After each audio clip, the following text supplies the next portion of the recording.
जे काही अहमदाबाद मध्ये झालं त्यासाठी लोक नाही का पायलट्सला ब्लेम करतायत, क्रू मेंबर्सला ब्लेम करतायत. तुम्ही हे कसं करू शकता की त्यांना ब्लेम करणं खूप चुकीचं आहे, कारण ते त्यांचं पॅराशूट घेऊन उडी मारू शकत होते फ्लाईट मधून, पण त्यांनी तसं न करता जे पॅसेंजर होते, प्रवासी होते, त्यांच्या शेवटच्या श्वासापर्यंत ते त्यांच्या सोबतच राहिले. स्वतःचा जीव धोक्यात टाकला, धोक्यात नाही म्हणता येणार, इनफॅक्ट ते त्या प्रवाशांसोबत स्वतःही तिथेच राहून प्लेन क्रॅश होईपर्यंत शेवटच्या श्वासापर्यंत लढले.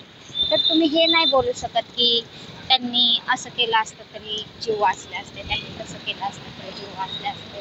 त्या फ्लाईटला थ्रस्टर नव्हता भेटत, म्हणजे ती फ्लाईट उडूच नव्हती शकत. मराठीमध्ये बोललं जातं की जीव सोडला, म्हणजे आपण जे काही सब्जेक्ट आहे, जर मराठीमध्ये बोललं जातं की जीव सोडला, त्याने जीव सोडला म्हणजे ते एक शेवटचा टप्पा झाला, की म्हणजे त्या फ्लाईटनं जीव सोडला.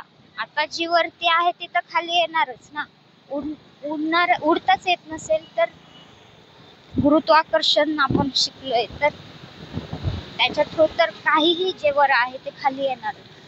पण त्यांनी तर त्यांच्या शेवटच्या श्वासापर्यंत प्रयत्न केले होते की त्या फ्लाईटला खाली येऊ द्यायचं नाही, उडवण्याचा प्रयत्न करत होते. तर हे खूप चुकीचं आहे की त्यांना दोष देणं की त्यांच्यामुळे एवढे लोक जे झालं ते घडलं.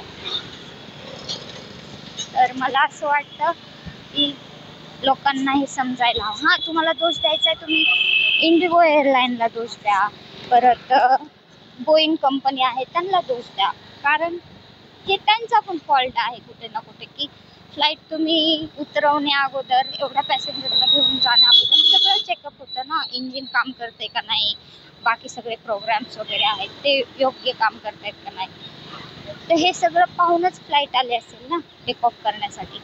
तर तुम्ही या गोष्टी, म्हणजे ह्या जे दोन गोष्टी आहेत, इंडिगो एअरलाईन आणि बोईंग कंपनी, यांना तुम्ही दोष द्या ना.